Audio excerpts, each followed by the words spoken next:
Hi, my name is Val Chapin. Today, I will talk about hyperinflation in general and the possibility of the hyperinflation in the United States. In my next podcast, I will give you practical advices of how to survive hyperinflation based on my experience. As I mentioned in my previous podcast, I lived through the period of hyperinflation during the collapse of Soviet Union for several years. The title of my previous podcast was Why It's Impossible to Stop the Current Inflation. Well, if it's impossible to stop it, then what? What's the conclusion? What's the outcome? That's what I will talk about in this podcast, how the situation will develop and what is the outcome. I would say that money printing by the government is similar to drug addiction. It feels good at first when the government starts to spend money. Everybody feels wealthier. But at some point, economy is not performing well, and you need to inject additional doses of the monetary stimulus. During 2009 financial crisis, the government had to inject hundreds of billions of dollars into the economy, especially financial sector, to save financial system from collapsing. Then during the COVID-19, government had to print not hundreds of billions of dollars, but trillions of dollars to keep status quo and to keep population happy. I'm afraid that next time around, trillions of dollars will not be enough. The government will have to print tens of trillions of dollars. As drug addict needs bigger and bigger dose, at some point overdose kills the patient. We know what the cure is. You have to stop taking drug. You have to stop printing money. But withdrawal is painful. And even if we find a politician who will say that we will stop printing money, and the next 2, 3, maybe 4 years will be miserable for everybody, but then we will have a much better economy. This will be the last speech of this politician, and his or her political career will be over. Because majority of the population thinks that government can always find an easy solution. Well, not always. The cure for this disease is painful, but if you don't cure this problem, then at some point it will be even more painful. I don't think that anybody will attempt to apply cure, and at some point we will enter the period of hyperinflation in the United States. There will be periods when inflation accelerates, and we will see the periods when inflation decelerates. It will not be straight line. Because debt in the system gets bigger and bigger, we will see bigger boom and bust cycles. When the economy goes down in a serious way, policymakers panic and they inject bigger amounts of stimulus into the economy. And then the cycle repeats. But these cycles will not continue forever. As I mentioned in my previous podcast, at some point, majority of population will realize that it's not that just some of the prices go up, but the value of the currency goes down, and it will continue to go down. Then they will try to get rid of currency and purchase anything that has value. In my opinion, that's how you can define hyperinflation. It's impossible to predict exact timing when the hyperinflation will start.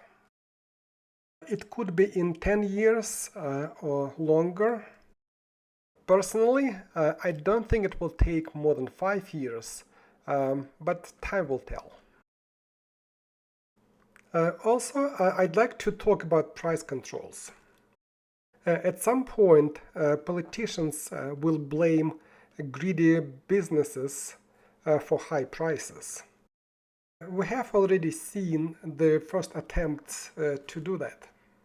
It's not easy for politicians to admit their mistakes. But price controls always have opposite effect. They lead to shortages, black markets, and ultimately higher prices.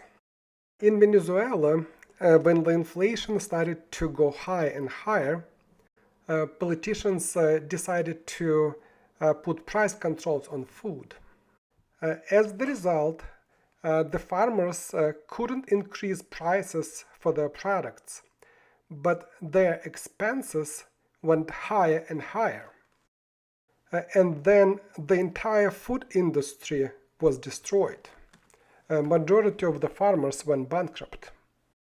Now, Venezuela has to import majority of the food.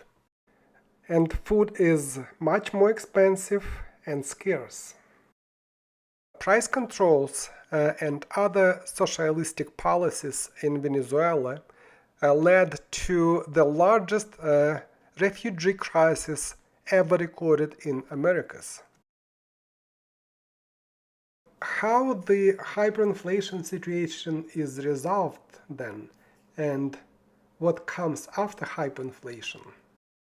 Economy is a complex system, and when it enters chaotic state, it's impossible to predict which way it will go. Historically, countries had to introduce a new currency or seriously overhaul the whole financial system. Currently, in the United States, some people are talking about reset of the whole system. Some people are talking about introduction of the digital dollar. Others talk about the currency backed by the gold and silver. Well, gold and silver was used as money for thousands of years. It's hard to believe, but if you take prices in the United States in 1800 and in 1900, they are almost the same. Some of the prices went down. Increases in productivity pushed some of the prices down. So there were no inflation for the whole 19th century in the United States. Why is that? There are two reasons for that. First, US dollar was backed by gold and silver. And second, Federal Reserve Bank was not yet created. It was created in 1913. So in 19th century, there were no central bank to help or to save economy. And the government couldn't interfere in the money supply.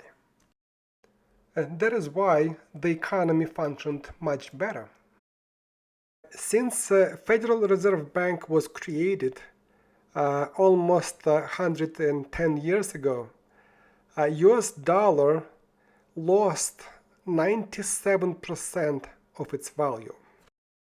Today, $1 can buy the same amount of goods and services as 3 cents in 1913. Generally speaking, a central bank is the institution that you usually find in command economy, like Soviet Union or North Korea, where bureaucrats think that they can manage economy better than markets. Abolition of a Federal Reserve Bank and return to gold and silver as money would be a good idea in my opinion. Although some people saying that it's not a practical idea. But I don't think that anybody has a clear picture of how hyperinflation situation will be resolved. I guess we will not wait too long to see it ourselves. By the way, the picture that you see on the screen gives you an illustration how hyperinflation looks like. You can see kids playing with packs of money as playing blocks. The picture was taken in Germany in 1920s during the time of hyperinflation.